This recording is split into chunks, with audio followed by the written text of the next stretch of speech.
Hello dear aspirants. Acids, bases and salts. हाँ, मैं जानता हूँ, इस चैप्टर का नाम सुनते ही ना दिमाग में क्या आता है? ढेर सारे रिएक्शंस, कंफ्यूजिंग फॉर्मूलाज और एक डर कि कितना कुछ याद करना पड़ेगा। सही कहा ना मैंने? बट ट्रस्ट मी, आज के इस एक्सप्लेनर के बाद आपका ये डर हमेशा के लिए दूर हो जाएगा। हम एक एक कॉन्सेप्ट को इतना सिंपल बना देंगे कि सब कुछ आपके दिमाग में परफेक्टली फिट हो जाएगा। रेडी हो? तो चलिए सबसे पहले डिटेक्टिव मोड ऑन करते हैं। हमारी इन्वेस्टिगेशन का सबसे पहला केस है एसिड्स और बेसिस की पहचान करना। हमें कुछ क्लूज का यूज करके पता लगाना है कि कौन एसिड है और कौन base. Ready for the first clue? Let's go. Okay, तो पहला क्लू स्क्रीन पर देखो। सबसे बेसिक पहचान है टेस्ट। एसिड्स होते हैं सावर यानी खट्टे, जैसे नींबू, और बेसिस होते हैं बिटर यानी कड़वे। लेकिन रुक जाओ, लैब में हर चीज टेस्ट नहीं करनी है। इसीलिए हमारे पास है एक सिंपल सा डिटेक्टिव टूल, लिटमस पेपर। और इसका रूल बहुत सिंपल है, हमेशा याद रखो ABR यानी acid turns blue litmus to red. और बेस इसका ठीक उल्टा यानी ऑपोजिट करता है, वो रेड लिटमस को ब्लू कर देगा। सिंपल है ना? लिटमस पेपर के अलावा भी हमारे पास कई और केमिकल डिटेक्टिव्स हैं जिनको हम कहते हैं इंडिकेटर्स। ये बेसिकली 3 टाइप्स के होते हैं। पहले हैं नेचुरल इंडिकेटर्स, जो सीधे नेचर से मिलते हैं, जैसे लिटमस या फिर हमारे किचन की हल्दी। आपने नोटिस किया है, जब कपड़े पर सब्जी का दाग लगता है और उस पर साबुन लगाते हैं तो वो रेडिश ब्राउन हो जाता है। ऐसा इसलिए क्योंकि साबुन एक बेस है और हल्दी एक नेचुरल इंडिकेटर है। फिर आते हैं सिंथेटिक इंडिकेटर्स, जो लैब में बनाए जाते हैं। और तीसरा टाइप बहुत इंटरेस्टिंग है, ऑल्फैक्टरी इंडिकेटर्स। ऑल्फैक्टरी का मतलब है रिलेटेड टू स्मेल। ये इंडिकेटर्स एसिड या बेस के कांटेक्ट में आने पर अपनी स्मेल बदल लेते हैं। चलिए, अब जब हमने इनकी पहचान करना सीख लिया है तो अब इनके बिहेवियर यानी इनकी पर्सनालिटी को समझते हैं। और किसी भी केमिकल की पर्सनालिटी उसके रिएक्शन से ही तो पता चलती है। So let's move to the game of reactions. सबसे पहला और इंपॉर्टेंट रिएक्शन है एसिड्स का मेटल्स के साथ। इसका जनरल फॉर्मूला हमेशा याद रखिए। तो इस रिएक्शन की गोल्डन रूल इक्वेशन क्या है? अपनी नोटबुक में स्टार मार्क करके लिख लो। Acid plus metal gives salt plus hydrogen gas. ये हमेशा याद रखना है।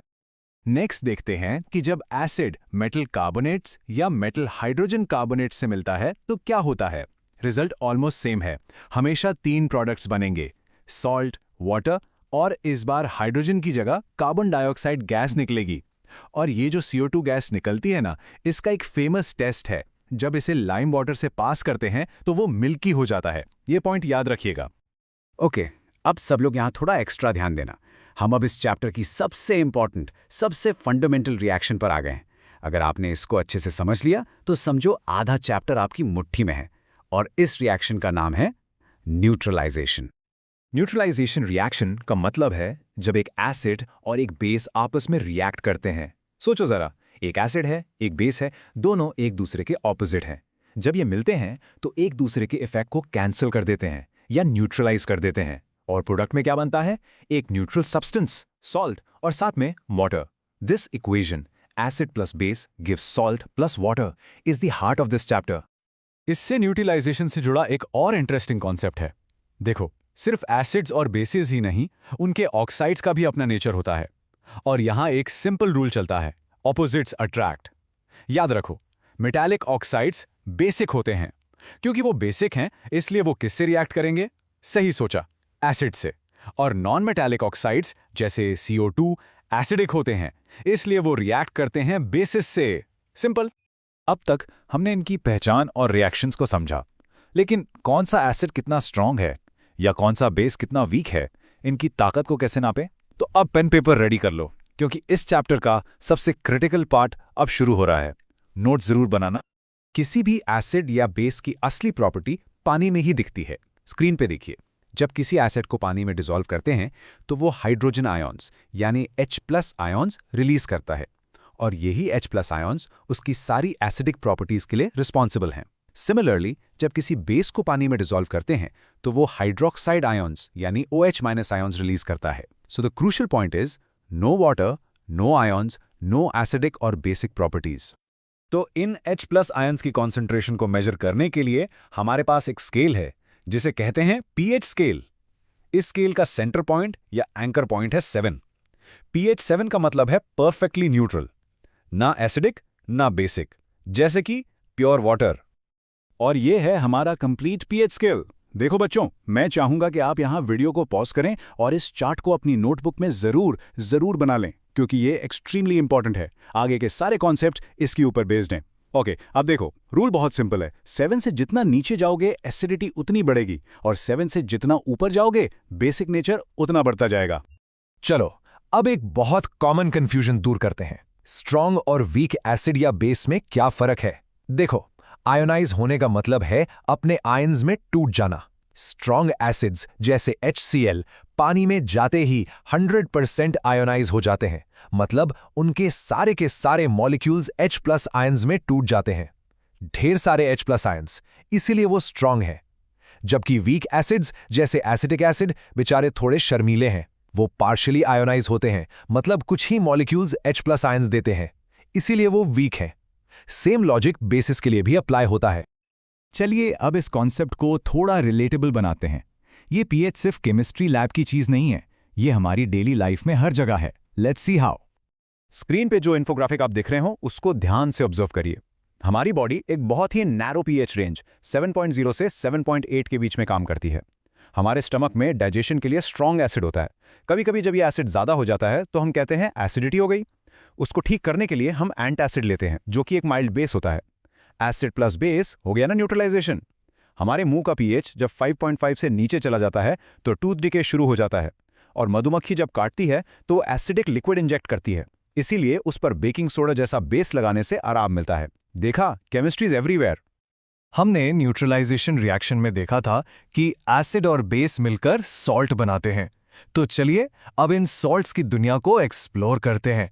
एक कॉमन मिसकंसेप्शन है कि सारे सॉल्ट्स न्यूट्रल होते हैं। ऐसा बिल्कुल नहीं है। आइए देखते हैं क्यों। ये table exam point of view से एक्सट्रीमली इंपॉर्टेंट है।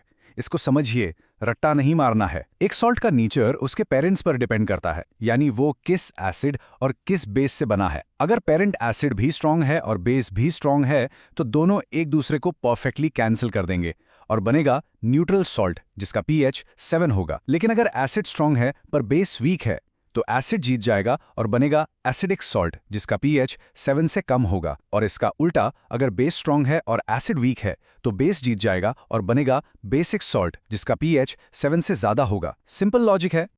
अब हम उस नमक की बात करते हैं जो हम रोज खाते हैं, कॉमन सॉल्ट, यानी सोडियम क्लोराइड NaCl। ये सिर्फ खाने के काम नहीं आता, ये इंडस्ट्री में एक बहुत ही इंपॉर्टेंट रॉ मटेरियल है।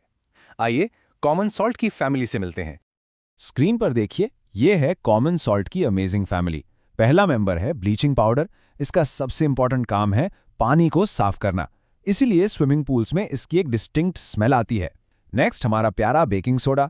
ये सिर्फ पकौड़ों को क्रिस्पी नहीं बनाता, एसिडिटी होने पर यही एंटासिड का काम भी करता है।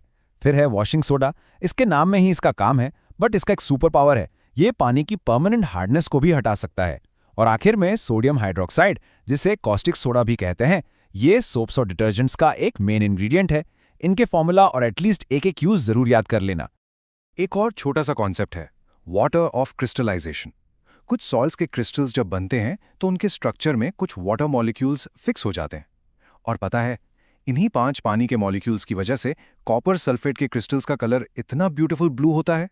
ये एक मैजिक जैसा है। जैसे ही हम इसको हीट करते हैं, ये वाटर मॉलिक्यूल्स इवेपोरेट हो जाते हैं और अचानक से ब्लू कलर गायब, पीछे सिर्फ एक वाइट पाउडर बच जाता है।